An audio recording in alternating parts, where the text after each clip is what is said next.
I keep kind of hearing you sometimes, and then the helmet doesn't like send it through, but then other times it does. Yeah, we're gonna run into that. I don't know why it does that, but it does that. Gotcha. Well, what's going on, guys? This is Carl with the RacerRed channel. I'm out here doing another Ridecast, and today I'm talking to Camron, who is a fellow YouTuber and motorcycle rider, and he has been riding everything from electric motorcycles to the one he has right now, which is I believe it's a WR 250, right? 250. Yeah. So anyways, how's it going, Cameron? It's going pretty good. I definitely say don't call me a motorcycle rider. I'm an aspiring motorcycle rider. Man, you're on a motorcycle right now, so you gotta be a rider. Kind of, I guess. So, the question I always ask everybody right away is, what was your first motorcycle? It was I believe it was a Yamaha 50 little two-stroke motorcycle. Yeah. I wanted to ride dirt bikes so bad because my older brother and our friends rode, and so at 4 years old, my parents told me I could only ride a dirt bike once I knew how to ride a bike without training wheels, and so I finally learned that, and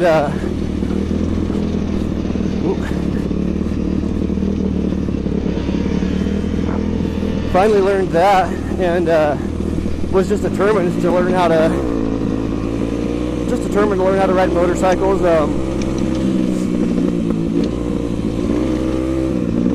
Sorry, I don't have much seat time on this bike. No worries, man. Take your time. There's like the day that they were letting me finally ride the dirt bike, I just crashed it again and again and again, and eventually they decided they were going to take me off of it. Oh man, you weren't kidding about these whoops. Yeah.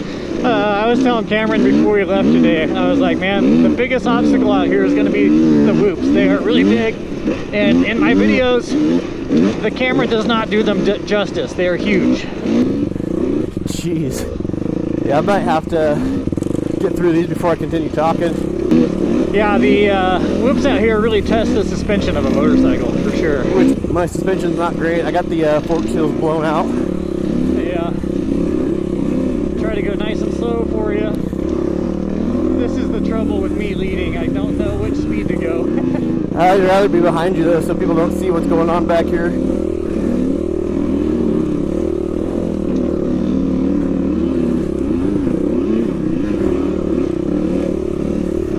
Well, now you've hit some single track. You said you've never really been on single track, right? Yeah, pretty much never. I don't think I ever have. Well, there's single track on this side hill. It lasted about 2 seconds, but you know. Yeah.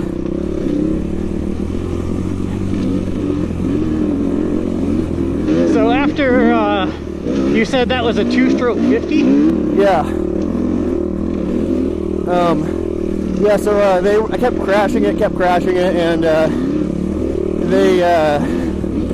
they told me, all right, well, we'll try again another day, and I was like, just let me try one more time, and they let me try one more time, and they figured I'd crash it again, then we'd go home, and yeah. I got going, and I didn't crash it, and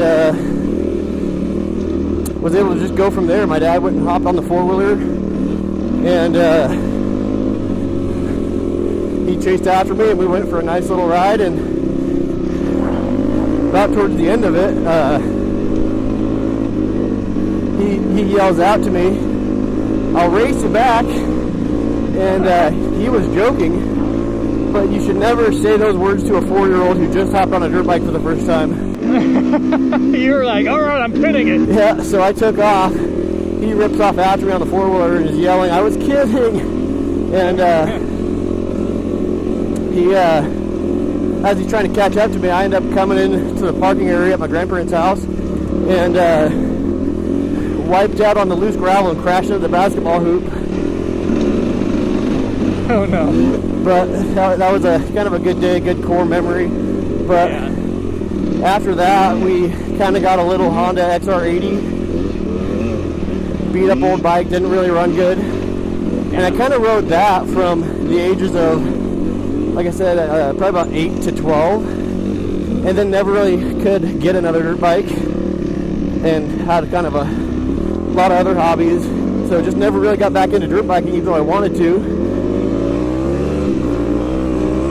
Kind of rode friends' dirt bikes now and again, but pretty much grew up on four-wheelers almost exclusively.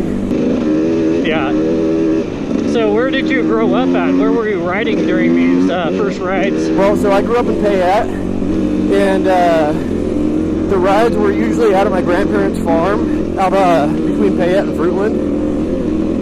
And other than that, it would be on our hunting trips up to Riggins. I would ride just, everybody would be on the four-wheelers doing road hunts, and I would be following along on the dirt bike. But kind of just rode it like a bike, honestly, like a bicycle.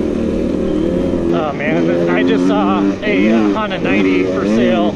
It had a gun sheath on it, and I'm like, oh, I almost have to get that. It's so cool. Let's go this way. So what was the bike that you had after that? So I know you were telling me you had a KX 250, right? Yep, in 2020 I bought a KX 250. It was my first real dirt bike. And I hadn't really ridden dirt bikes since I was a kid. And I really liked that bike. It was a lot of fun, but the type of riding I wanted to do, it just wasn't good for it, which was like more so trail riding. And so I went on a few rides on it, but just never really got the time, honestly, to take it out. So really didn't get much seat time on it, and I knew I wanted a different style of bike, something more trail oriented. So I ended up selling that, but kind of in the mix there, I got really interested in electric dirt bikes, and kind of got hyper fixated on them for a while, and started my YouTube channel riding little electric mini bikes, little Greenworks bikes. They're basically like an electric Coleman. And so we had a lot of fun with those, and I ended up getting that Arctic Leopard bike had just come out a month ago, or a month before I bought it, and that was a pretty cool bike to get. It's a small bike, but it's pretty peppy. It's pretty fast, and even still, riding that was only really on like 2-track four-wheeler trails or OHV trails. Not real. So what was your parents and your family's kind of perspective on dirt bikes? Because I know dirt bikes are kind of like the difference between snowboarding and skiing, kind of like they just kind of have a bad name for themselves, or kind of more of a, it just seems like a lot of people may not really care for dirt bikes that much. So I'm kind of curious as a whole, like how society views them and that kind of thing. So, in your family growing up, it sounds like you were all real pro dirt bike. Yeah, my dad was perfectly fine with us riding dirt bikes. He'd ride a four-wheeler and we'd, keep up on our little kid dirt bikes. Yeah. But, obviously my mom, she wasn't ever super thrilled when we were doing anything remotely dangerous, but she always let us be boys, and so, it was always just a lot of lecturing about being careful, but we were kind of never really told off of dirt bikes. I remember when snowboards, well, I don't remember when, but I saw a video about when snowboards were becoming a thing, and all the skiers, not all the skiers, but some of the skiers were getting interviewed, and they were like really anti-snowboard, and I was like, that doesn't make any sense whatsoever. they were attributing it to like gang violence or something. I was like, what? So I kind of get that. I kind of wonder that same thing about dirt bikes when it's compared to other forms of off-road recreation. Yeah, I mean, I like I said, I always had friends who rode dirt bikes, and I always wanted to go out and ride too, but just could never really afford it or get into it for a while.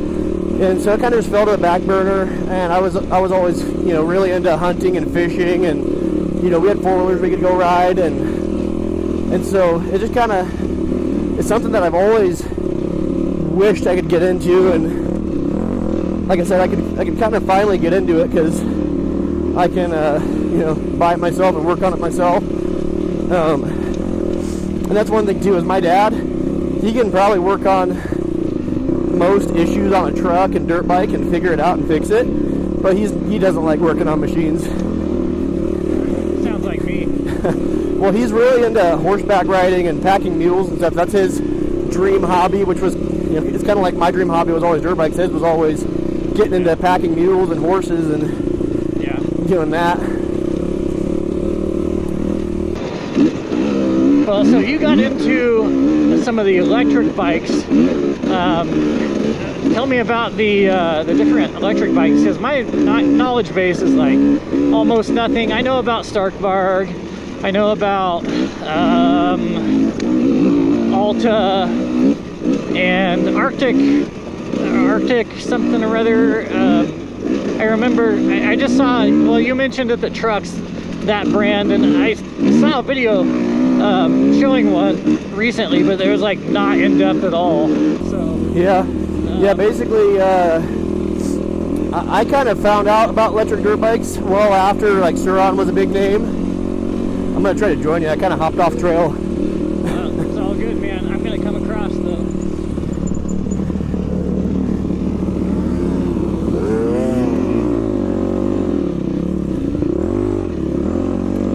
But yeah, I don't even know really when I was introduced to dirt bikes. I think it was after we saw those, basically we just saw those Greenworks mini bikes at Tractor Supply and decided they looked fun, and there's a pretty good Black Friday sale going on, so a couple of us got them. Next thing I know, we've got 5 of them in our group, that people that ride them, and they're just a blast for like riding around camp. But pretty quickly I found out electric bikes were kind of becoming a really popular thing, and I just started watching YouTube on them. I got really fixated on wanting to buy a E-Ride Pro, which was kind of the big name at the time. Yeah. They were blowing Sur-Ron out of the water as far as performance there for a little bit. Yeah, Sur-Ron, as far as I know, that's actually, they are the big dog as far as the people around me who own electric motorcycles, they own Sur-Rons. Yeah, they're definitely the most like well-known brand. Yeah. But once you kind of start digging into, you know, electric dirt bikes, you start finding out about Talaria and E-Ride and Altus and all these other brands that are like big-time competitors that are honestly coming out with really impressive bikes. Altus just came out with a bike that I believe has 120 horsepower. Wow. But yeah, basically, I just kind of got fixated on those for a while, watched a lot of YouTube and kind of learned everything I could. And, you know, it's just that fascination with dirt bikes I've always had. I kind of just became fascinated with the electric side of it. And I always wanted to have a gas bike and electric bike, because I know they serve 2 very different purposes. Yeah. And that's why I went with the WR, because it's definitely going to be my long range, like, trail bike. I'm probably a lot more interested in, like, a majority of my riding would probably be like going down you know, just whatever mountain trails I can get on to go find something cool or to look for something cool. And kind of just riding a dirt bike's just the funnest way to go do that. Even though I'm not the best at it, which I've been seeing these reels lately that kind of hit home with me, and it says it's better to suck at riding dirt bikes than be good at sitting on the couch. That's a great, I want that plastered across the back of my garage. Yeah, honestly, that's kind of my dirt bike motto right now is, you know, I really am not great at riding dirt bikes, as far as I never really had somebody to teach me how to ride them really well, and I haven't had the most seat time, but I just love it. I want to get better, and I just want to keep doing it. Yeah. Like, you're never going to get better if you don't, you know, if you don't go out and do it. So that's why I'm here today. I don't mind looking like a complete amateur, you know, because I'm still out here doing what I love. Yeah. Oh gosh. One thing I found out about this bike is it actually has a quite a bit higher seat than a lot of bikes I found out. Dude, that's a good, I mean, Yamaha makes a good bike, and that WR is going to be a good bike for you. Keep good oil in it, and it'll be good to you. Yeah, I definitely want to get a lot more seat time on it and get familiar with it. It definitely needs a lot of work, but I've always had a mind for figuring things out and working on things, so I don't mind it. Plus, it's something that's probably going to get dropped a lot, so why go buy a, the nicest bike I can get my hands on when it's going to get beat up anyways.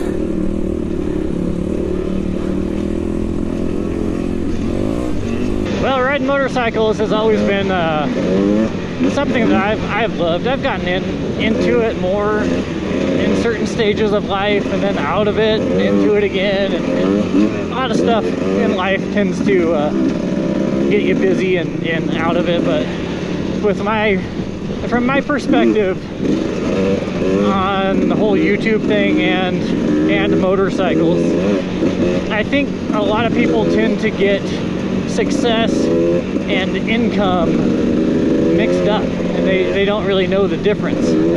I think being successful is being able to enjoy yourself and be able to do something you love, like this. And so yeah, it's a lot of fun, and I think, yeah, a lot of people just get stuck in the rat race, I think. So when you started getting into YouTube, how long have you been doing YouTube?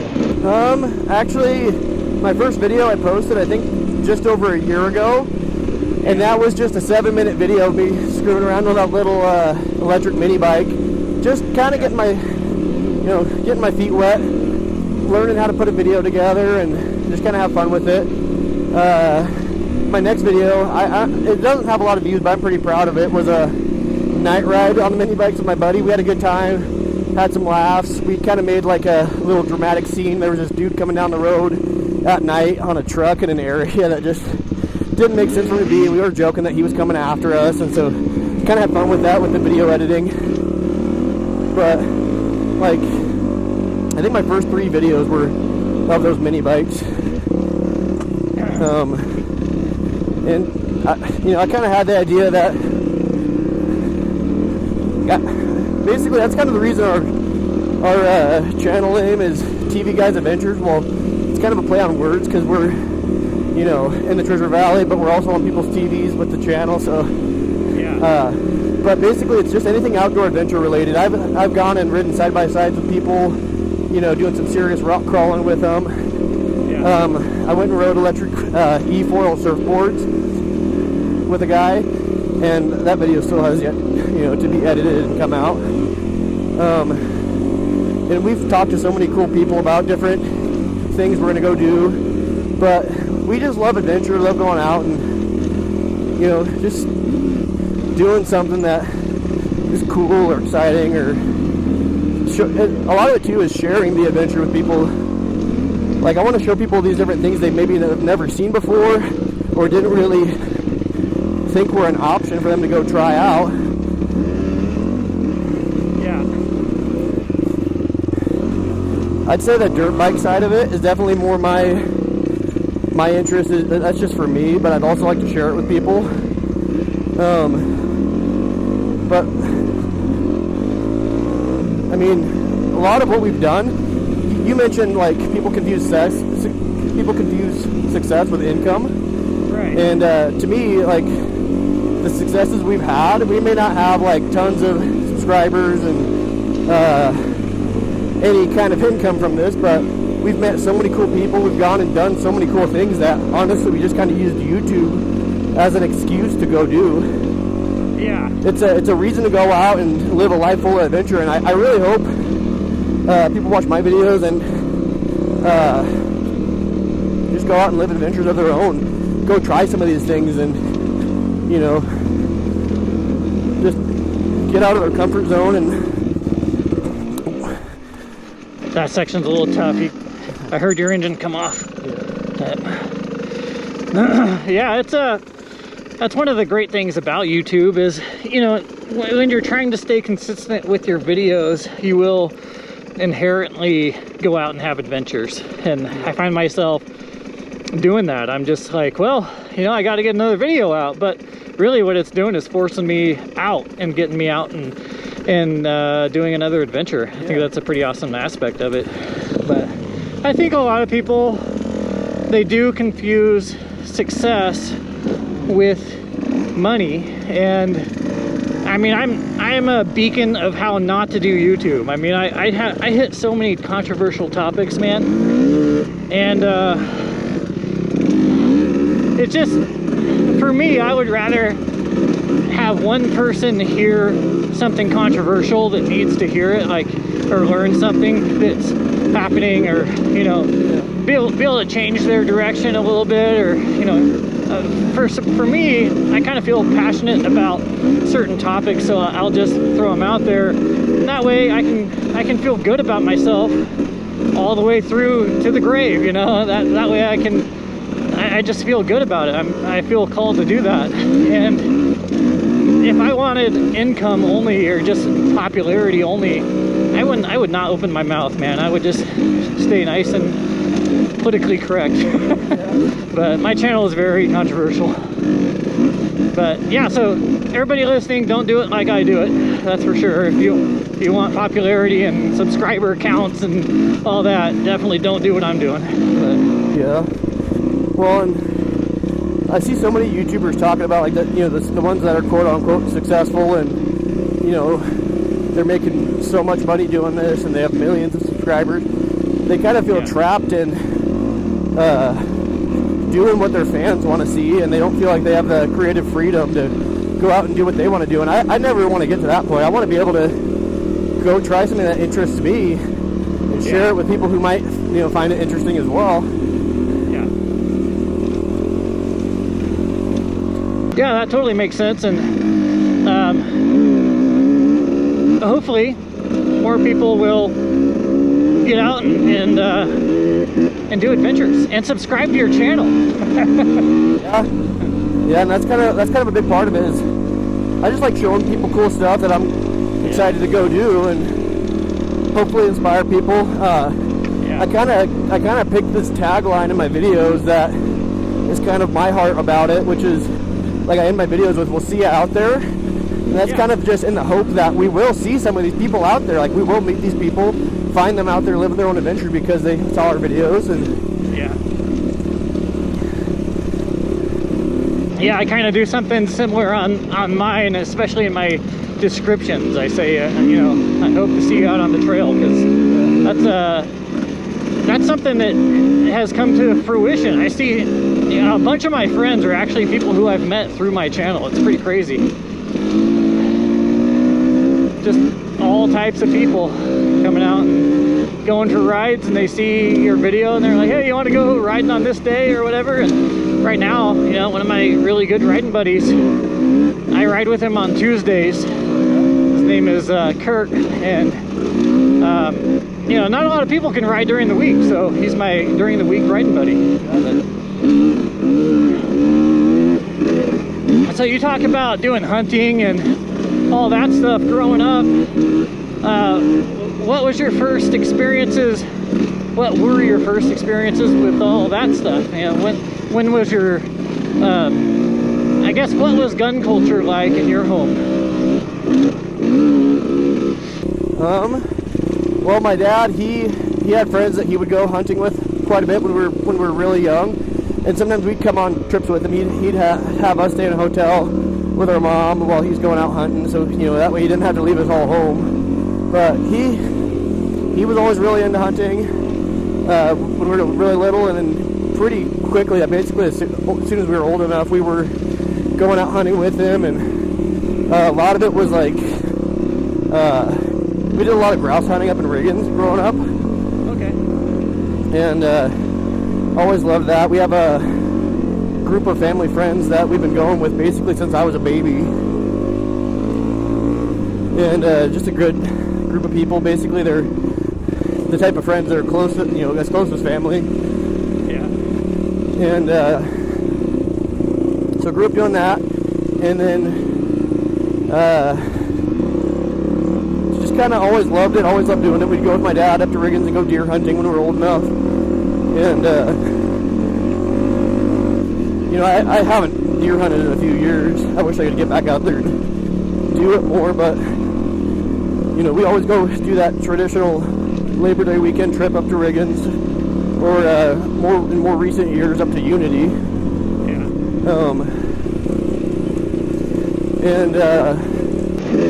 What caliber what's your favorite caliber? That's a good question. I have my farthest shot with a 270, my dad's gun, and I've always liked that.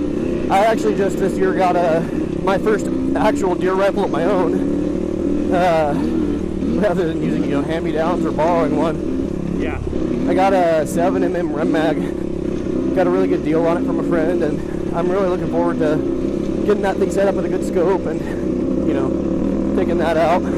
Yeah, that thing's a beast. Yeah. Yeah, I haven't really done any hunting, really. I mean, I went hunting 1 year for elk and deer that whole year, but that was it. Well, unless you count shooting squirrels, I've massacred so many squirrels. I am the squirrel killing machine. Apparently, there's probably a world record somewhere, unwritten, the number of ground squirrels dead because of me. Yeah, I think that was probably our first experience, was going out and shooting ground squirrels with 22s. Yeah. Back when you could still go out and do that around here. Yeah, and I never really did it around here. I would always, growing up, I was in Unity, and you just mentioned Unity.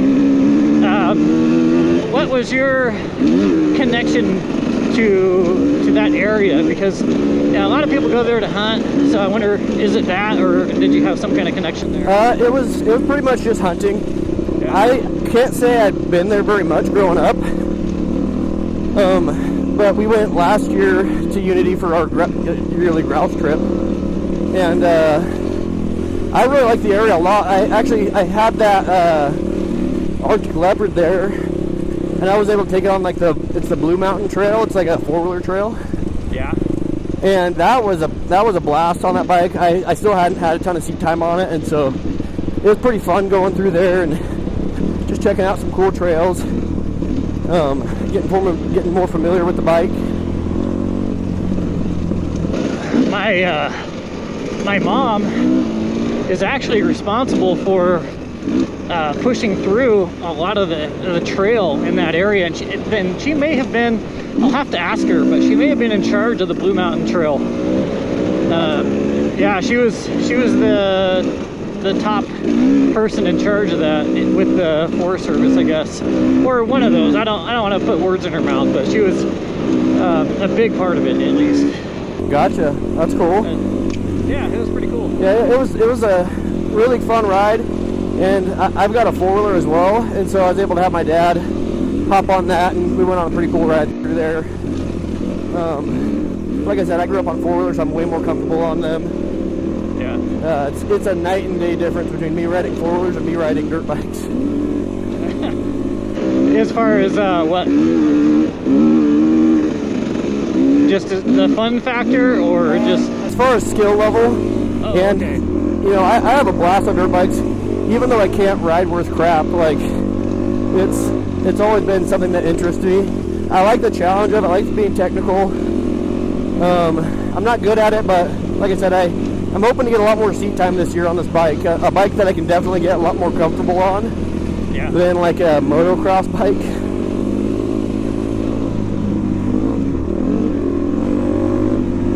Yeah, I think the more you ride motorcycles, the more your skills get refined, the more you want a different bike here and there. It seems like you kind of outgrow, or you start to feel suspension issues and things like that you wouldn't have otherwise. And I haven't ever been, well, I have been here before actually, but I don't know where I'm going, just so we're clear. I'm just riding.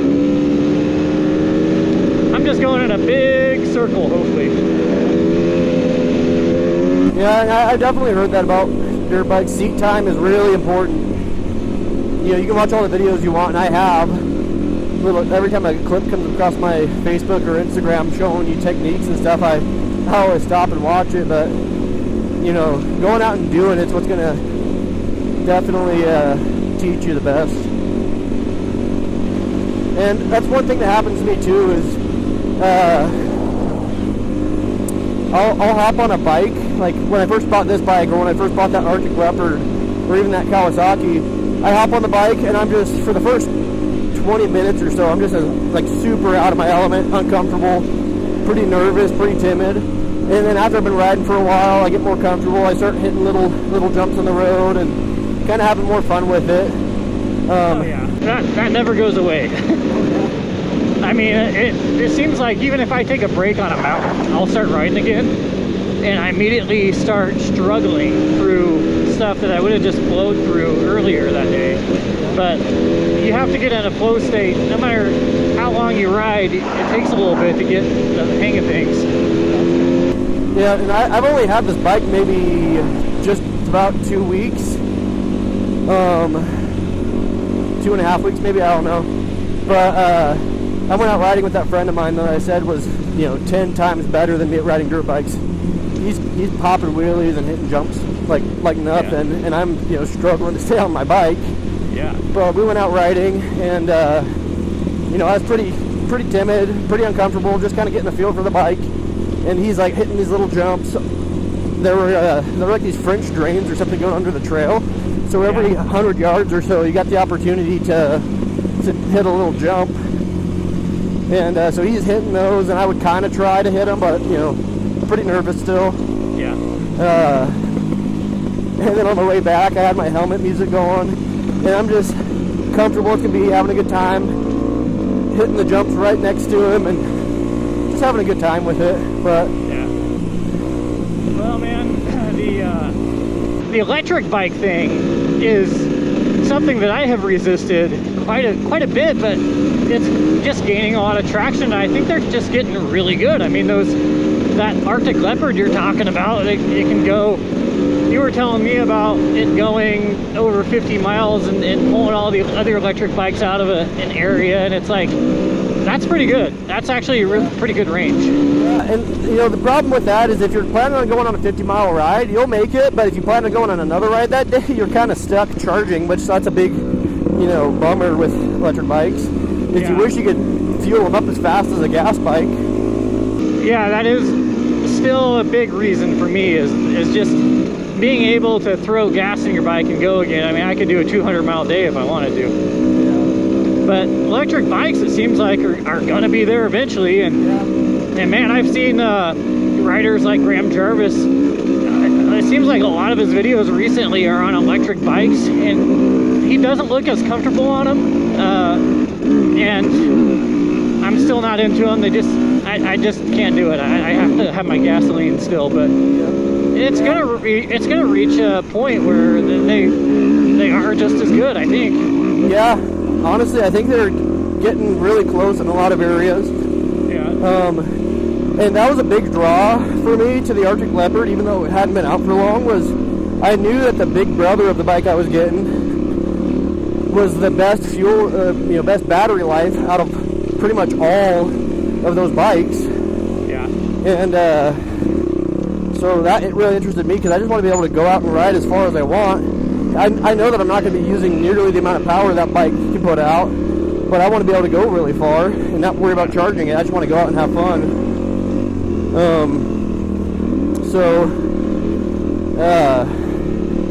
You know, that bike advertised really phenomenal range. I don't even know if I said that right. Oh yeah, you're close enough. When we're riding, sometimes I'll just say a random noise, and then I'm just like, well, the audience will kind of fill in the gap for me. I don't care. Yeah. I think what a lot of times they don't realize is that we can't really hear ourselves that well. So if you make a random word, sometimes, especially if you're revving it up, you can't even hear what you said. Yep. Yeah, I'm definitely experiencing that, trying to listen to you and trying to think and talk and ride at the same time. It's definitely a struggle. So electric bikes, so that Arctic Leopard, you know, I think the video I saw, they had an actual, like, real full-sized looking dirt bike. Looked pretty sweet to me in appearance. And, you know, in the past with Altas and all that, we've always had this issue of range, and not just range, but the ability to fill up with gas and just keep on going, because they've taken those to hard enduros. They couldn't even get to a checkpoint. I mean, the Altas couldn't even get the checkpoints. And yeah, because out here in the mountains, it's not like a flat surface where they're testing a lot of these bikes. It's, you know, it takes a lot of energy from a machine to climb a hill. I mean, it takes a lot. And so on a dirt bike, that's a lot of times what you're doing. You're climbing like steep grades and that kind of thing. Whereas I think when they test a lot of bikes, including electric bikes, they do all the testing on like a dirt road or something, and that's not real testing. Yep, and that's something that I always looked for, was the guys doing the real world testing. Yeah. Like, so Charge Cycle Works, they did that video where they tested the full-size bikes range, and Arctic Leopard just kind of blew everything out of the water. Yeah. And so I think that's how I found out about the Arctic Leopard XE Pro S. Was they did a video that was the small size e-bike, you know, range shootout basically. Yeah. And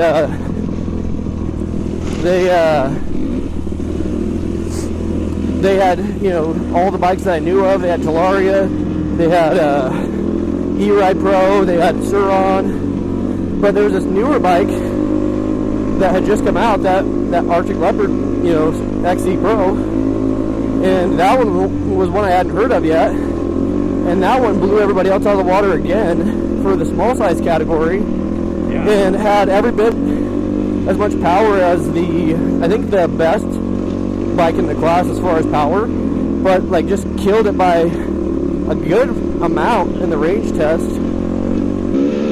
Yeah, that's pretty impressive. I mean, and what do you mean by the small size? Because I know there's battery size, and then there's probably electric motor size. What dictates the test requirement for that? Because they do the classes based pretty much on just like actual size of the bike. I would say the small size category would be like the size of, I don't know, like a 150 4-stroke, or like just a smaller bike, smaller framed bike.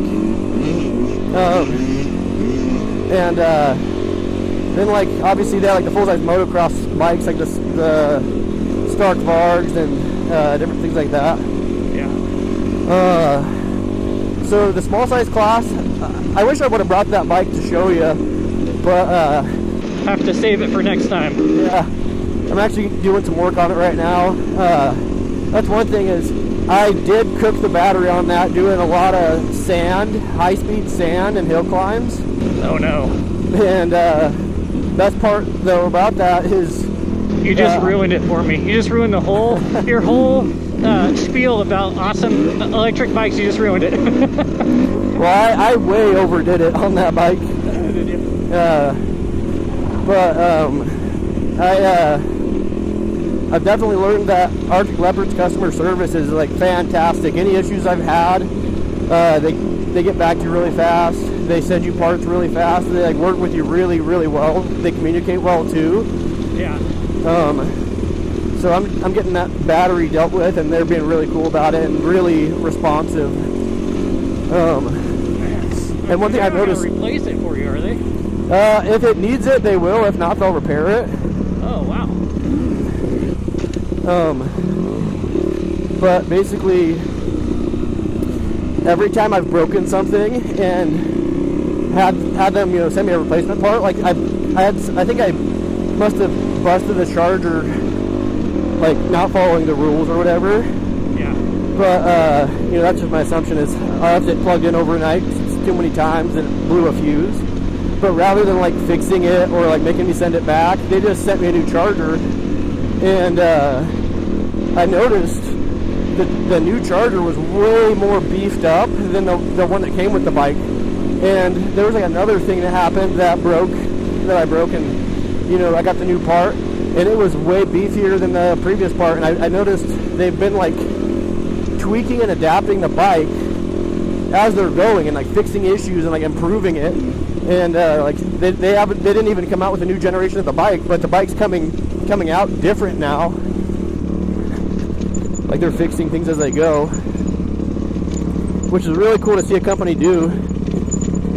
I don't understand how it sounds so good. Maybe it'll sound like crap once I get home. Yeah, that's how it goes sometimes. I've done that where I'll go out and film something, go back to the house and start editing it. I'm like, oh, yeah, that sounds horrible. I completely messed that scene up. And if I catch it soon enough, I can go back out and with the same, you know, daylight and stuff, like fix a section or whatever. Yeah. But if it's been hours since I went out and did that, and I try to splice something in, people are going to see the time difference. Oh yeah, for with the sure. daylight and everything. Yeah, and yeah, I don't know. It's like you say, they won't forgive bad audio, but with my audio, it's not as important like as yours. So yours is going to sound great, I think. But yeah, mine, I can just reduce the volume a little bit, and that way it kind of pushes yours up here, and mine's like a little bit lower. Gotcha. Either that, or I can just keep them level, and then when you're talking, I'll just take my audio and just mute it, and that way you're just talking, and then I'll bring mine back up once I'm asking you or talking. This bike takes forever to warm up too. Yeah. It runs like crap for about 10 minutes. Even if you stop like this, it does not want to run good for a long time. Yeah. I have never been out here, dude. I found a little bit of gold out here. Look, gold trail. Yeah. That's something I like to be able to do. Is I like to really look into an area I'm going into, whether I'm riding 4-wheelers, driving my truck in there, or you know, now that I have a dirt bike that's suitable for it.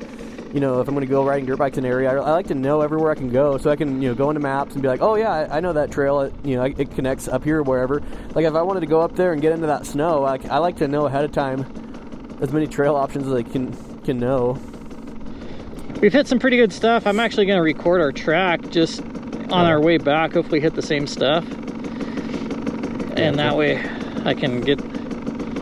One problem I've had with going out and riding like mini bikes and 4-wheelers with my friends is they always tend to bring their valuables with them and lose them. Oh, that sucks.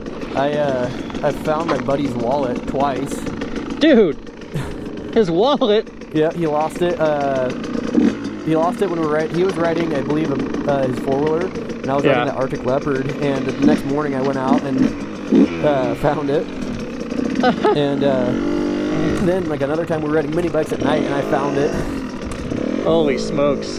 I think you're stealing his wallet, and then you're like, ah, look, I found your wallet. He even bluffed, like he's like, I just had it a second ago, and I ended up finding it like a mile away. Oh my goodness, a mile away? When I gave it back to him, I had taken his driver's license out, like, you sure you got everything? He's like, yep. I'm like, you liar. I handed him his driver's license back. That's hilarious. So one time, I put my helmet on the back of my truck bed when I got done riding, and I was riding with some buddies, and it went flying when I was going down the road, and my buddies were driving behind me, about a mile behind me, and they actually saw it on the side of the road. They picked it up and called me, and they were like, hey, we found your helmet on the side of the road. Stuff like that just happens. I've dropped my phone a bunch of times out here. Oh yeah, I've lost my phone on rides. And I always make sure to put my phone in my front pocket or in like a zippered pocket now. Yeah. Another thing I like to do is I really like kayaking and fishing. Yeah. And I found this section of the Yucky River that I love kayaking there. Like, and again, it comes back to I love sharing adventure with people. I had a kayak, nobody else did. Yeah. So I went and bought 3 more kayaks so I could take people. And so I started taking my best friend down that section of river. My brother-in-law, he already had his own kayak, so we would go together. Like my buddies, my brothers, And so I took my little brother. Uh-oh. My bike's gonna want to stall. Brush isn't too crazy. This one. The brush is like going into a giant river. You don't know what's at the bottom. You're like, ah. Yeah. Well, so I took him out for the first time ever. I finally found a time where I could bring him out. And I didn't warn him to put his valuables in a pouch that he can't lose. Yeah. So he put them in a Ziploc bag and squeezed all the air out. And he ended up like, wanting to climb on a boulder, so he nosed up to it, but the river flipped him. Oh, no. And he's like getting the kayak pulled over to shore and doing whatever. I'm like, dude, your stuff. He goes like, yeah, like whatever. Like not really hearing me. I'm like, your stuff. He goes, oh crap. And realizes he had a Ziploc bag that had his phone, his wallet, and his car keys in it that had fallen out of the kayak into the river. Oh no. And his car was the car we had left down below where we were going to be getting out of the river. Oh, no. And there's no cell service out there. So, and the area he lost his stuff in was water that was anywhere from chest deep to 8 foot deep. Right next to this boulder in a corner of the river. And so I went downstream and I was watching in the shallow water trying to see if that floated by me or like, you know, came across the bottom past me. And my other buddy kept diving underwater with him trying to find it. 18 minutes after we started searching, after he lost it, my buddy dives under in one of those deep sections and comes back up with the bag. It had somehow, it was a fast section of river too. It had somehow sunk straight down and not gone down river. That is insane. That's got to be the craziest finding a lost item story I've ever heard. Yeah, and I was thinking to myself, I'm like, great, the first time I bring him out here and tell him how much fun this is, he loses all his stuff. I'm like, that's not very fun. Yeah. So he's never going to want to do this again, but we found it, and thankfully so. But, yeah, I always seem to be the one who finds people's phones, wallets, and keys when they lose them on these outings. In that case, it was our other buddy. He found it. He felt it with his foot and dove under and found it. Man, that's insane. I have lost many items out in the wild, and I have found most of them, and surprisingly. I dropped my gun last year on the trail, and somebody, well, I was just riding along. I didn't even know I was missing it. And I was riding along and I saw a gun on the side of the trail. And I was like, oh, I just found a gun. I stopped and sure enough, it was mine. And I actually made a video about that. And of course, people were just bashing me so hard. And I'm like, dude, it came out of an official holster. It defeated 2 retention systems. So there's only so much you can do. Right. But if it doesn't happen to them, they're gonna bash you over it. You just gotta accept it. You gotta accept a lot of bashing, and I think that's another part of being in the putting your rides and putting your adventures in the light is, you know, people are gonna bash or critique every step you take. I think that's gonna, as you go on, you'll get more and more of it. I mean, I have an email in all of my descriptions, and people can contact me at that email and for business inquiries or whatever. If you wanted to say hi, you can email me. And I do get a lot of just letters in there that are, you know, they critique every aspect of what I'm out here doing, and it's like at some point you just get immune to it because it's like snake venom. You just little by little you just get immune. Sometimes you have misadventures, just how it goes. It wouldn't be an adventure if nothing ever went wrong. Yeah. I don't know the quote perfectly, but there's this quote that I heard that was, You'll never have a bad day if the goal was to experience. That's another good one.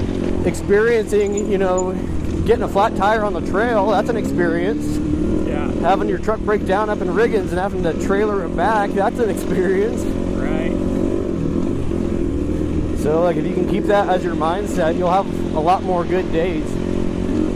Yeah, our perspective as a society, I think, has shifted in terms of what gives us a bad day. I mean, a bad day for somebody 100 years ago was, well, I just broke my ankle and now I'm having issues. It's probably going to end in death, you know, and or their kids would have all kinds of issues from getting sick or whatever. And nowadays, I think society's gotten to the point where we're just so well off that it kind of shifted what a bad day really means to us. And I've been guilty of it too. I just have it so easy. Yeah, I definitely try to have that perspective as much as I can and not let little things ruin my day. Yeah. There's a quote that my dad, you know, something my dad told me that I really like to live by. It's something that I bring with me every day, and it's, if all you did today was love God and love people, you had a successful day. Yeah. And too many people find themselves like defining success as like, well, did you get your chores done? Did you get your projects worked on? Right. Did you go do something? You know, did you use your time well? And that perspective of, if you love God and love people, you had a successful day. Like, I think that's a lot more important thing to do every day. That is an excellent perspective. And people totally lose sight of that, including myself. And again, goes back to perspective. I think that your perspective is just based off of, a lot of times, the experiences that you've had, and if you haven't had a lot of experiences, then you can, I think it's good to kind of look at our history and look outside of yourself and really take it in and say, oh wow, I really do have it really, really good. I mean, I can look and see somebody somewhere in Africa and be like, whoa, you know, I have the ability to go to a grocery store and buy whatever I want in there anytime I want. And yeah, your dad taught you well, that's for sure. It sounds like. And what was that like growing up in that kind of culture, I guess? Well, so I grew up in a non-denominational Christian church, and in a home that was, you know, like, my parents are, you know, I definitely accredit a lot of my successes in life to my parents, and the way they raised me, and the, you know, the lessons I learned growing up from them.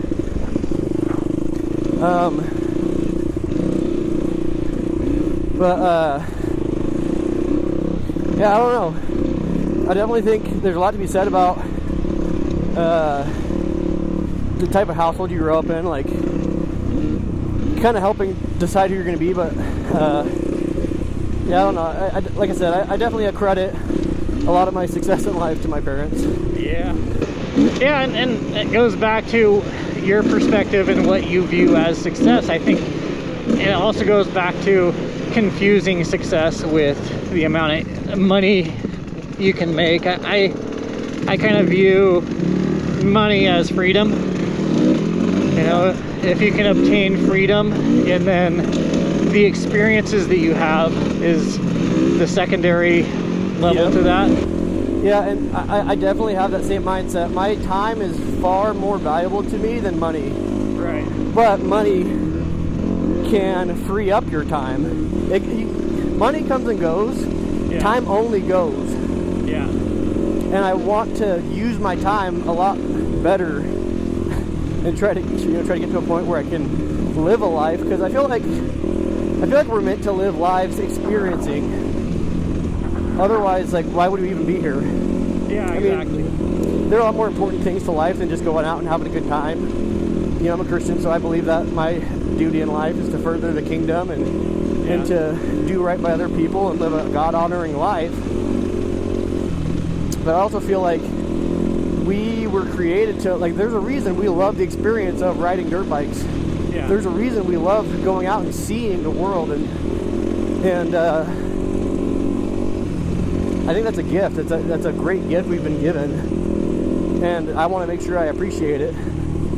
I heard somebody say the other day during a podcast that we live in a society of a manufactured scarcity that makes it to where you feel like you have to always be working and building a structure, building toward a structure, which is our overall society or whatever. And that if you just slow it down, you know, if you look at a few hundred years ago, they always say that everybody had to, you know, work their fingers to the bone back then. Well, it's not really true. I mean, people back then did a whole lot of hanging out. You know, they got what they needed to survive, and they had a lot of experiences. And I agree with you. I think having experiences is a big part of life. It's not just going to work and coming home, going to work and coming home. I think a lot of people are missing out. Yeah, definitely. And that's part of what I want to showcase is that you can decide at any time to go out and do this stuff. Now, not necessarily like go buy a dirt bike and go ride dirt bikes, but like you can just go out and go for a walk and see something you've never seen before. Absolutely. There are so many experiences in life that if you just go out and do it, like you'll have I think a lot better quality of life than just watching it through your TV screen. Yeah. So while I want, oh, go ahead. I said, yeah, this place is made for our entertainment. Mm-hmm. And while I want people to watch my videos and enjoy them, like I more so want them to see something and get an idea of something they want to go try. Yeah. Yeah, I really like the gun video you did where you're just blowing random stuff up. That was a lot of fun. Yeah, that was an idea that I came up with based on, like, I grew up watching Demo Ranch and yeah, so like there's another channel I grew up watching, Team Edge. They were like it was kind of a cool dynamic. It was two brothers and their brother-in-law, and they were all Christians, and they did like challenges, like almost like game show type challenges, but a lot of cool stuff, really entertaining as a kid. And I kind of combined ideas I got from them and other popular channels with like some of the Demo Ranch stuff I always wanted to try. Yeah. And I came up with that destruction roulette with the idea that it kind of be it's just an interesting thing to try. Like, yeah, it's a game. It's kind of like, I don't know, people like board games, people like video games, party games, you know. It's kind of an exciting take on like something that's already my hobby. Yeah. Yeah, that one was a lot of fun. I really enjoyed making that video. Was really proud of like the way it came together, even though we had technical difficulties with losing footage and stuff. Like, yeah, I'm pretty proud of that, and I want to try to keep improving my skills editing and kind of get better every day. Yeah, I know. I've been doing a lot of venting today about like hardware and software malfunctions, and you would think that they would just have it figured out by now. You could just push the button, it'll work every time, you know. Right now I'm using a GoPro camera as opposed to the DJI because I had another DJI failure, and you know, there's a lot for us to learn and to do everything just right in order to make these videos, make all this content. But also there's a lot of adversity. I mean, there's a lot of stuff that just goes wrong no matter what too, and that's just part of it. And so another thing I wanted to touch on was, you said you grew up Christian, and So what,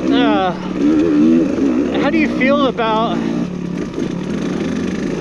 being, I guess, being a Christian and how society is kind of going? You're still young, but you haven't had a ton of experience with it probably, but do you feel like it's still heading in a good direction overall, or what's the general sense that you get from that perspective?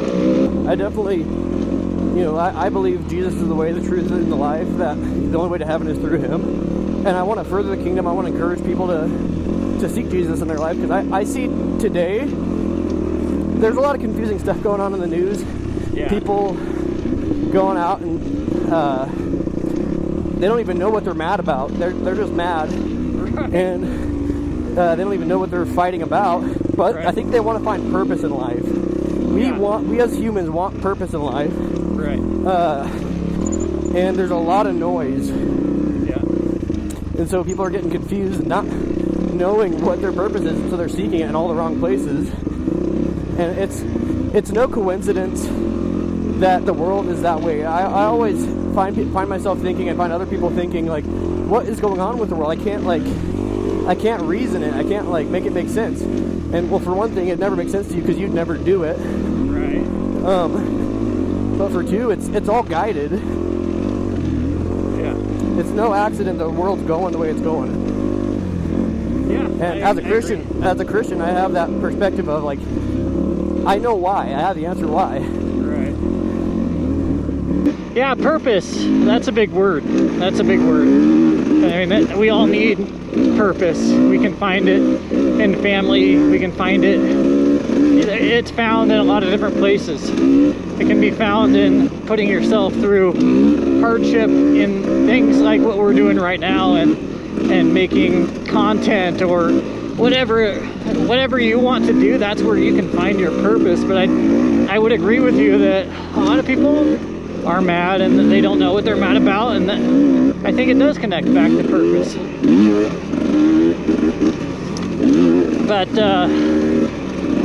I do also think that there is a lot of, as you said, a guided trajectory of a lot of what's happening in the world. Obviously it's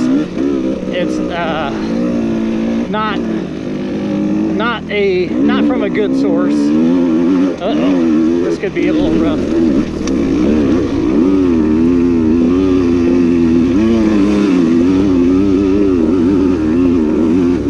If you need an alternate route through that, I'm sure we can find one. Oh boy, I shouldn't have stopped.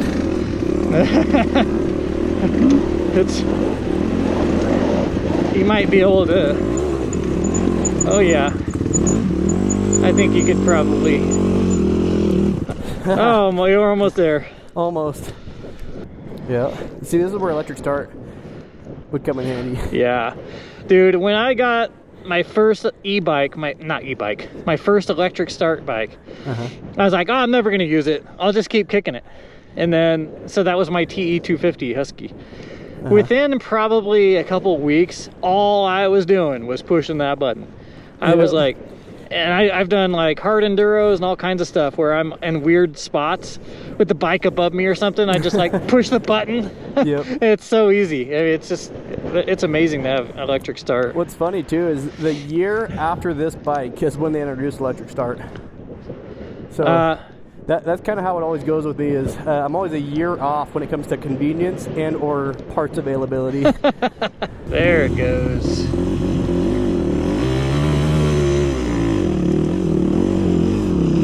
Oh, you got it. You got it. Yeah. Oh man, I'll tell you one thing that's getting hot. This jacket.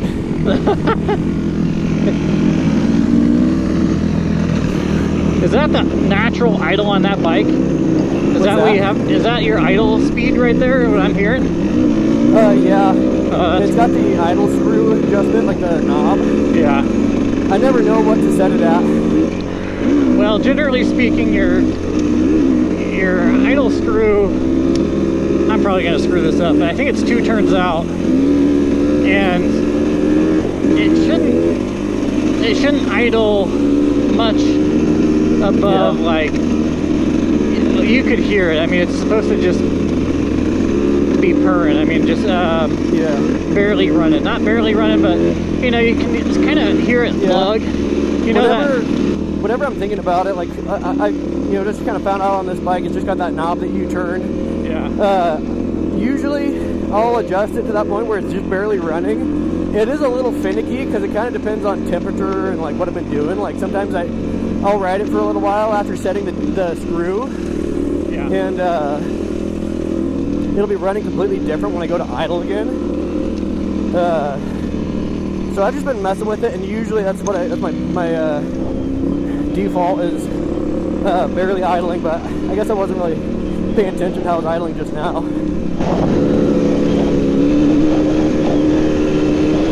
Yeah, this bike has a I think they purposely screwed it up a little bit, so it idles actually a little bit low. So when I go to catch some power with the clutch just off of idle, sometimes it'll bog down because it's just I think EPA regulations kind of forced them to make this thing run a little lean and idled it low just to make it use less fuel.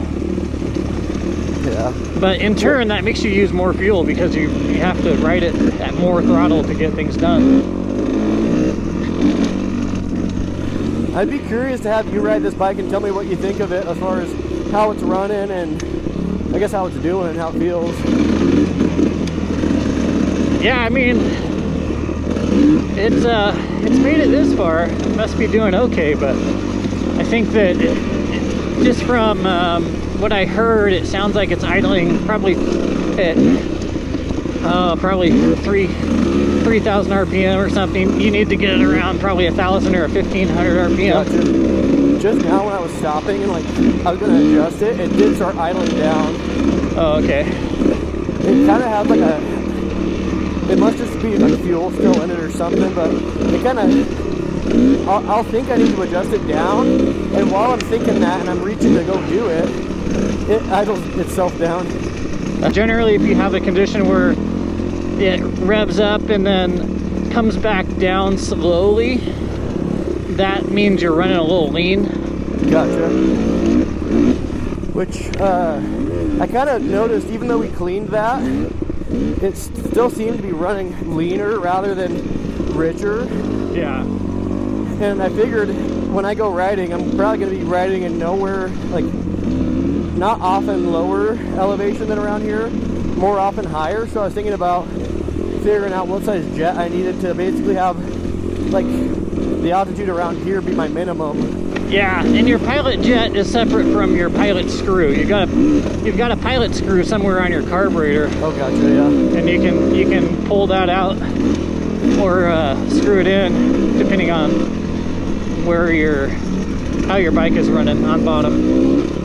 But like I said, I did a full rebuild on my Husky's carburetor. I mean a deep rebuild all the way down to, like I said, I can't remember the official names for things, but there's a little tiny O-ring gasket type thing at the bottom of the carburetor. I had to replace that because it was all jacked up.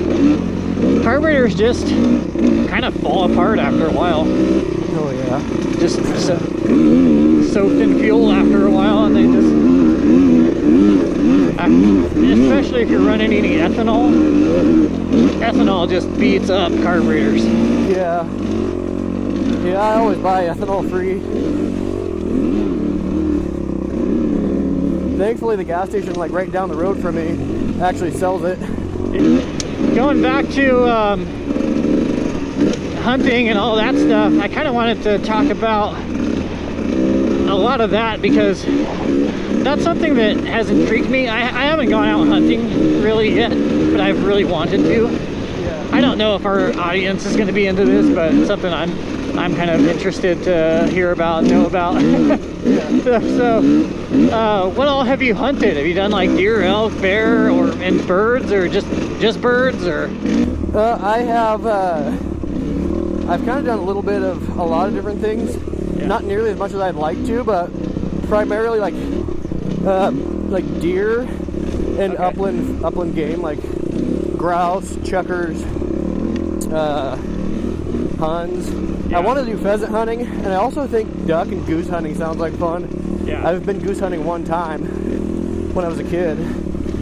Yeah, that does sound like a lot of fun. My buddy, my coworker, he likes to go jumping ditches like around Ontario. He's got permission on a lot of farmland. Yeah. And he does like turkey hunting, bear hunting, elk hunting.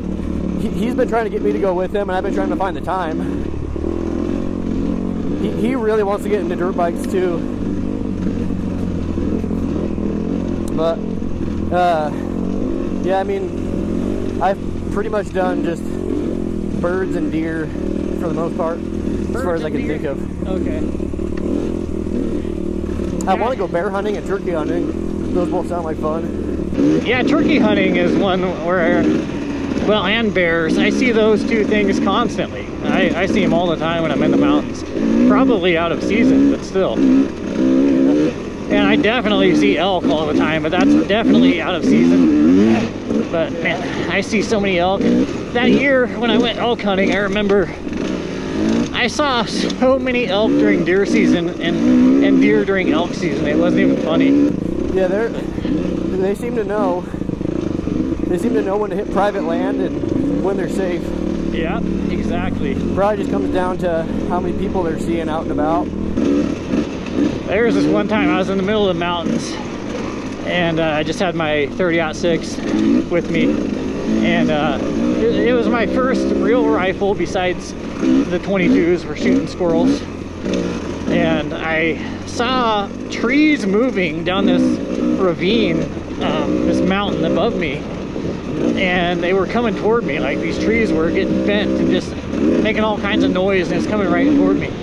And I was at the bottom of this thing in a ravine, and so there's this tree and a bush, and I kind of laid between the two, hidden, and pointed my rifle right at the base of this ravine, the mountain ravine. And it was deer season, and I had no like even hope that it was a deer, because whatever that was, I knew it was big.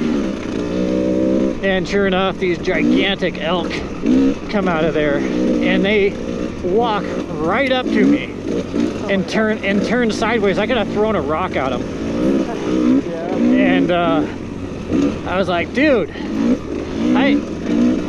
that was awesome. First of all, I mean, that's an experience. I mean, that's not a bad day. That's a pretty awesome experience. But also, it would have been nice to come home with some meat after that.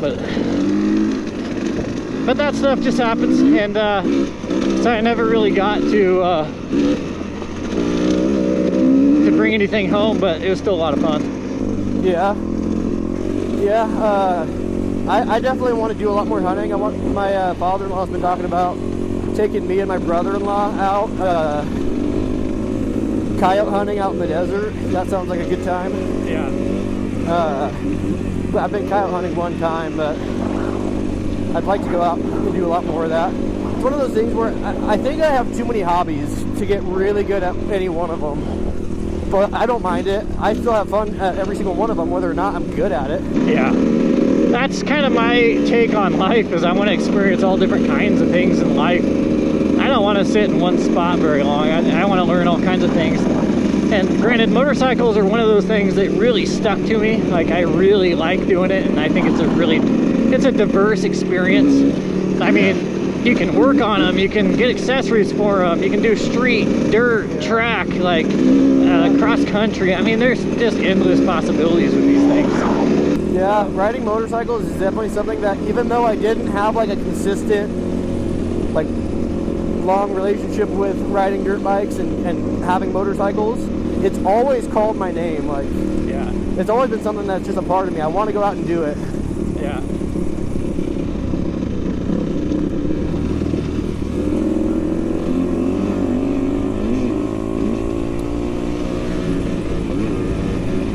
Yeah, I've been a salesman, and I've been in a military or a warfighting capacity, and get different kinds of guns, and done all kinds of different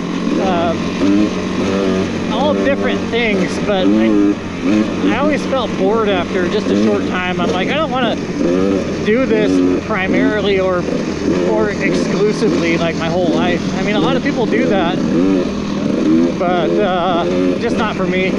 Yeah, I've never been able to like nail down exactly one thing that I like. I mean, I'm sure I've got hobbies that I definitely spend a lot more time, you know, spend a lot more time in the hobby and have a lot more experience in. And others, like I said, four-wheelers, like I'm so comfortable in four-wheelers, which is, you know, I mean, it makes sense. It's got 2 more wheels than this does.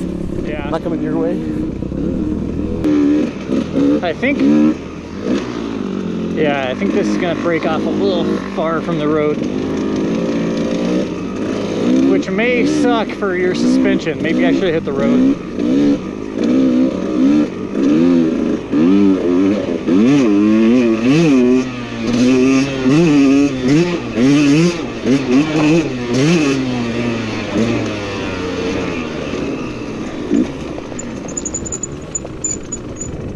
There's some bikes up ahead.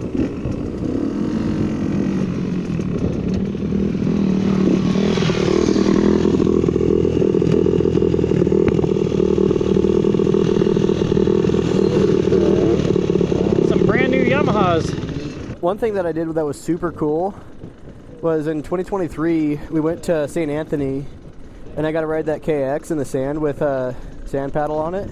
Yeah. That was a blast. It beat me up, but it was a blast. Everything outdoor adventure related seems to call my name. I want to go skiing and snowboarding more. I've been like one time and I loved it. I just haven't been back. Really? My brothers, they golf and I've never golfed. In October I went with them. I'm like, this is a lot of fun. Mostly because we got to drive the golf carts around and try to hit each other with them. Dude, golfing is, I'm the same way. Like, I love golfing, I love snowboarding and skiing. Man, last time I went golfing was forever ago, and it was with a good friend of mine. He worked at a golf course, a private one, a really nice private one. Nice. And so I got to golf for free at that really nice private course, and I barely had clothes that looked nice enough to even go there. And cool. anyways, I ended up breaking their stuff a lot, and like I had this club that was one of theirs, and I tried to hit the ball, and I hit the grass in front of the ball, and the club broke off, and I hit the ball with like the rest of the club, I guess. So the ball actually moved, and then the club head like broke and flew way up in the air, and it went further than the ball did. Yeah, It's like, that's funny. Whoops. Yeah. There was other times like he got really into it where he was like really trying to get his form just right, and he took like 5 or 10 minutes to do this one shot, and we were all making fun of him because he was all getting perfectly lined up and everything. We were in the golf cart directly across from him, and he finally takes a swing, and the ball went 0 feet forward. It went straight into our cart and bounced around. Oh, man. That's the best part about golfing. That's funny. Yeah, I just picked up a set of clubs, used clubs at Shields. Yeah. Like, full set, basically brand new, got a really good deal on them, and I'm like, I really want to go golfing. Actually, I had a thought about maybe doing a golf video. Yeah. Have you ever heard of bad cards for good golfers? No. It's like a deck of cards you go through before the game and you draw one, and that's like your handicap for the game. Okay. And like one of them might be like you have to putt like you're playing pool, or like okay. Sometimes it's a good thing, sometimes it's a bad thing. Yeah. But like every hole you draw a new card, and that's your like twist for that round. Yeah. I thought that would be kind of fun to do, just as like a fun to do with friends, and also like people like me who never tried golfing because they just weren't really into it. Yeah. And then they go like seeing something like that. Well, that's the other thing too, is I started watching videos of guys who were doing golf challenges. Yeah. Like there's this one guy, he had professional golfer friends, and he would do challenges like that. He would give them handicaps or give himself handicaps, and they would just play a fun game of golf. Like that sounds similar to what my buddy was talking about. I have a military buddy that did like a VA event type thing where they gave him they had all these different veterans who went out and did this event, and they would give him cards, and what you're describing sounds similar. When he was describing it to me, I had no idea what he was talking about. Yeah. But now it sounds familiar. Yeah, that dude has gotten so much free stuff. I'm like, dude, I got to get into all the programs that you're in, because like he's always going somewhere for special hunts or you know all kinds of stuff. That's one cool thing that I've had happen is I've lucked into meeting people that have taken me on really cool experiences. Yeah. And you know, the experiences are a cool part of it, but like I've made a lot of friends since starting this channel, and I wouldn't have met them without. Yeah. So I mean, it's been super cool. Like meeting you is awesome. I've been watching your videos, and I'm like, this guy, like, he and I think alike in a lot of ways. Yeah. And I just wanted to come out and ride with you. It just sounded like a good time. Yeah, it's been fun, man. Yeah, I think, oh, your gloves are right there. Oh. Yeah, I think there's a lot of people out there like that, where that's kind of one of the big blessings of this channel for me, is just, you know, if I go into a random group of riders and ride with somebody, I'm probably going to ride with people who are much different than I am. Yeah. But if I make videos and they come to me, it's probably pretty likely we're going to line up pretty well. Yeah. So, I mean, it has worked out that way. Like, everybody who's wanted to ride with me, I've gone out to ride with. Super cool. Yeah. Like, I've had a good time with like a bunch of people at this point. It's been pretty cool. It's definitely something that I never thought, I never really like thought about that as like something that people would do. Like, it just never crossed my mind, the idea of it. And then when you like announce you're doing it, I'm like, that's genius. Like, I've never seen that. Yeah. Like, the closest I've seen to that would be like professional, like there's these guys that did a trip, like setting up bikes that were like ill-equipped for off-road and going on like an adventure bike trip and like trying to set them up for off-road. Right. And they're just kind of chatting back and forth, but they're kind of like actors. It seems fairly scripted. Like they probably aren't actually friends. They just play the role of friends. Right. They just play the role. And I'm like, it was a cool video. I really enjoyed it. But like the idea of just going out and riding and just talking off the top of your head. Right. It's such a good idea. And I was gonna like tell you, I might not necessarily steal the idea of doing a Ridecast, but just the idea of planning trips and like it definitely encourages me to be able to communicate with people, and I won't be doing any kind of Ridecast or anything. I won't be competing with you. But I'll have to burn down your facilities. Just kidding. My facility is that trailer. Dang it. That's what happens when you're mobile. You're untouchable. I got the right color for the area too. I blend in. Yeah. Black, gray and brown.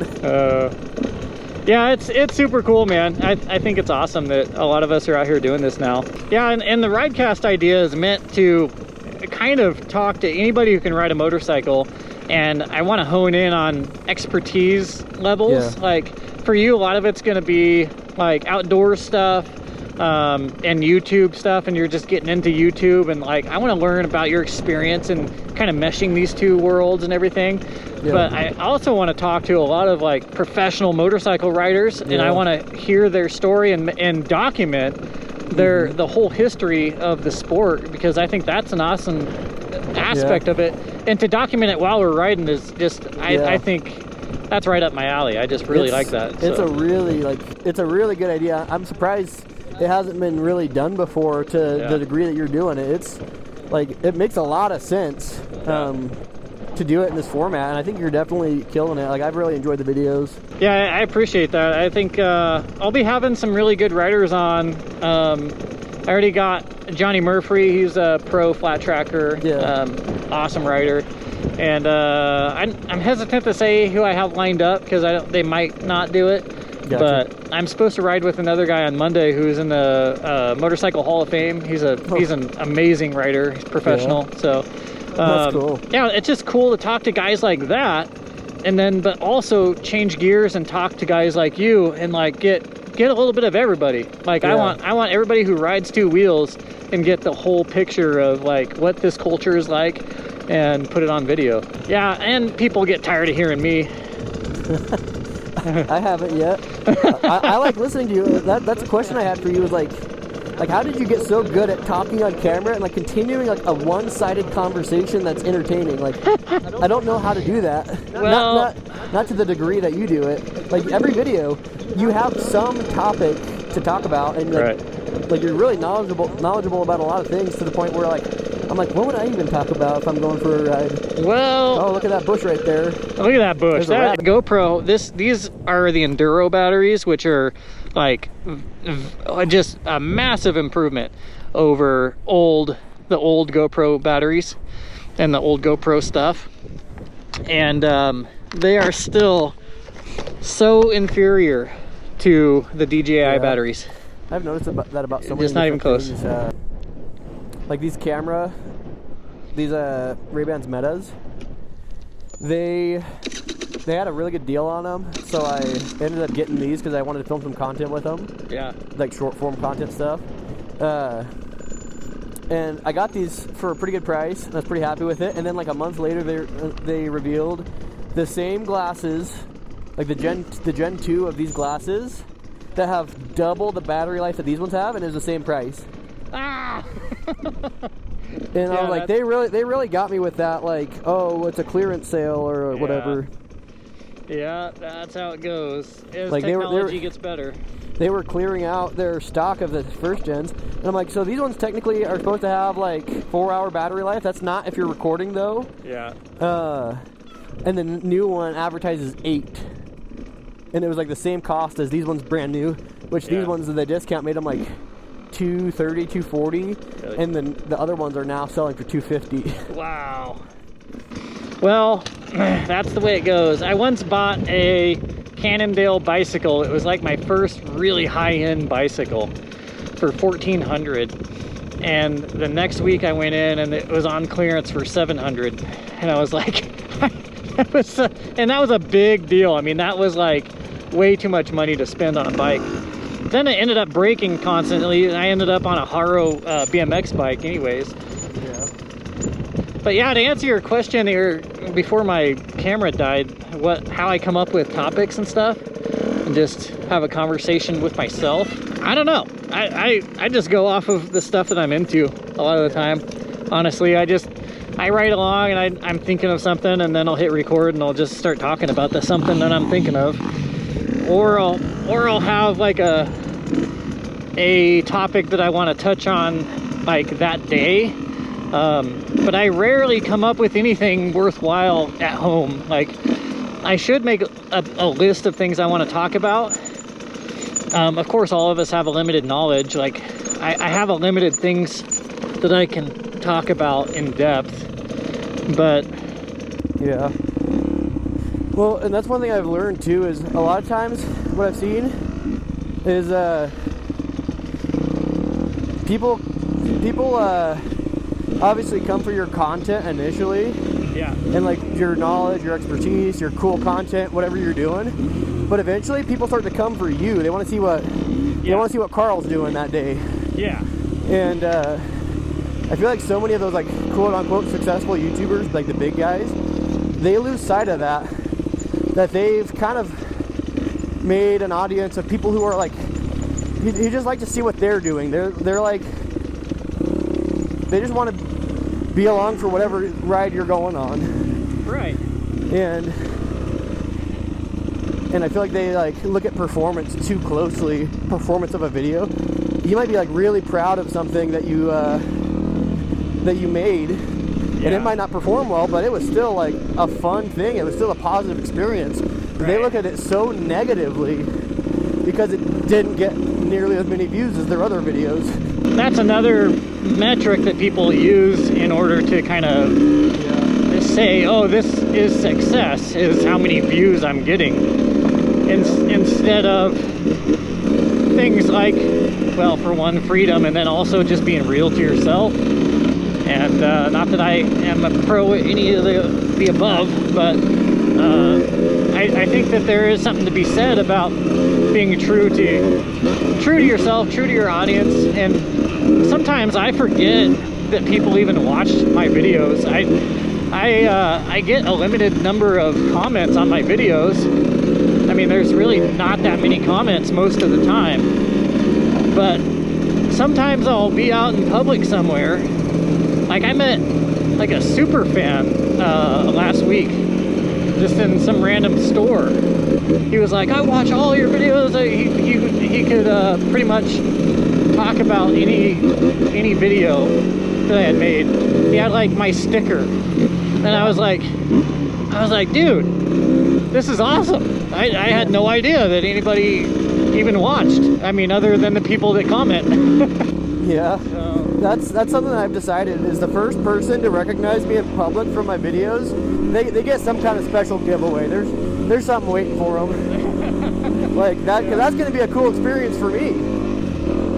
Like, it's not like the goal, but it's still cool. Yeah, it's I think we lose sight of what I keep going back to this word success, but that's really what it is success is not just in the freedom, but it's in being real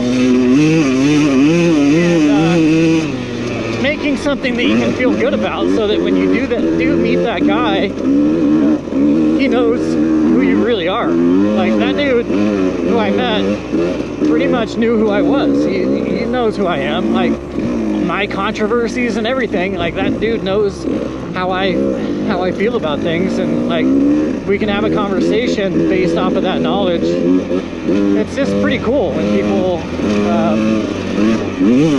people can count on you to be authentic, I guess, or at least try to be. I'm not saying that I am always authentic. I'm not, but try to be. How often does that happen to you? It happens to me a lot if I have my motorcycle in my truck, or if I'm driving my ambo. If I'm driving my ambulance, it happens to me like every time I drive it. Yeah, so you mentioned your ambulance. What is that? Is that like a what is, I guess, what is that? The ambulance is a 1998 Ford 7.3 turbo diesel. It's a retired ambulance that I found in Indiana, Indianapolis. I went and I flied to Indianapolis, and I picked it up and bought it. I drove it all the way back. On the way back, I went to Mount Rushmore and had a great adventure. It was awesome. I actually made a video of that as well. But I converted that into an RV. Oh yeah, that's what I was wondering. I heard you mention it earlier. I was wondering if that's what you did. Yeah, I converted it into an RV, and so now I can just roll a dirt bike into the back of it, and it clicks right in, so I can stay overnight places, and it's yeah, it's a really cool setup. Actually, I really enjoy it. So I take that up. I don't think I've seen that on your channel. That's something like I've had an interest in building similar stuff. That's kind of what I'm doing with this trailer. Like that's our mobile YouTube headquarters.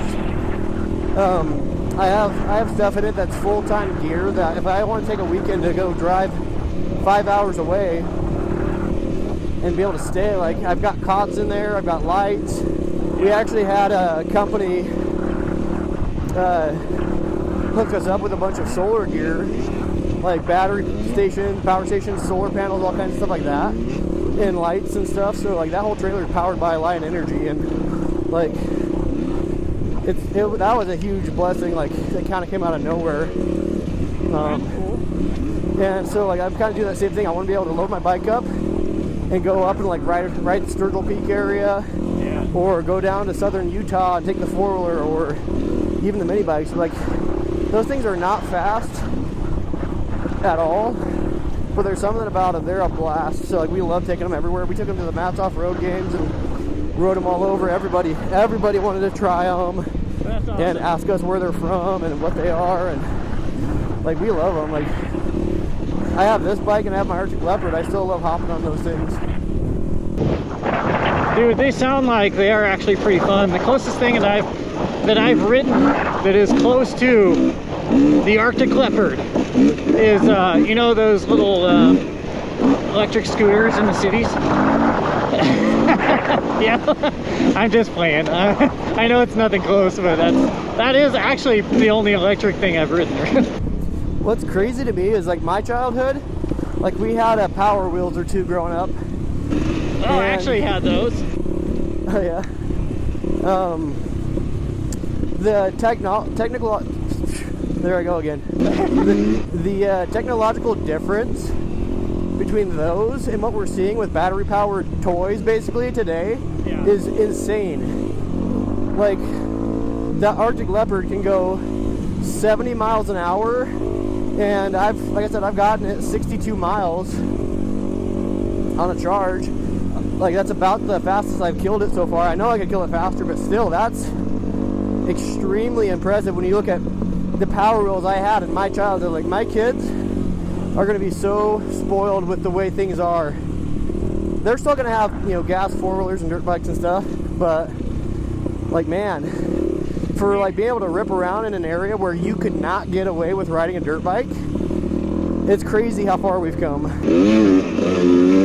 Yeah, do you think that kids are going to have access to just, like, power wheels, like, you know, those Barbie cars and stuff? Do you think those are going to go, like, crazy distances and get up to, like, well, they couldn't make them too fast, but I mean, just distance-wise. I would like to see it. I'm shocked that there aren't better things. And electric go-karts, dune buggies, dirt bikes, four-wheelers, they're all advancing right now. Yeah. A lot of them are, like, farther behind. Definitely the dirt bikes have gotten the farthest. Yeah. But, like, I am curious to see, like you're saying, if they start improving the power wheels, because, like, power wheels, they run off of a lead acid battery, 12 volts. They're not fast at all. Even the guy who does the dirt bike rentals down in like Leeds area, he said he's got some 12 volt electric go-karts that they're so slow, they take forever to charge, they just aren't great. And then I was telling him about these Greenworks 60 and 80 volt electric go-karts, and those things can move and have some decent range, like, already. Yeah. I would say they've already, like, gotten those, like, 10 times better than power wheels ever were as a kid. Like, that go-kart goes 25 miles an hour, and they advertise, like, 28 miles of range for the price of, I'd say, like, the dollar equivalent of power wheels, like, in today's money. Yeah, electric stuff is getting pretty dang cool, I gotta admit. As much as all of us are, not all of us, but a lot of us are resisting it. Because I think a lot of it's nostalgia, you know. But electric technology is actually, it's getting pretty awesome. And I will always ride gas-powered stuff as long as I'm allowed to, but there may be a day when I have to use something electric as well. So, well, thanks for coming on the Ridecast, man. Is there anything else you wanted to touch on or talk about before we call it a day? Probably not this time. I think we've probably got your limit.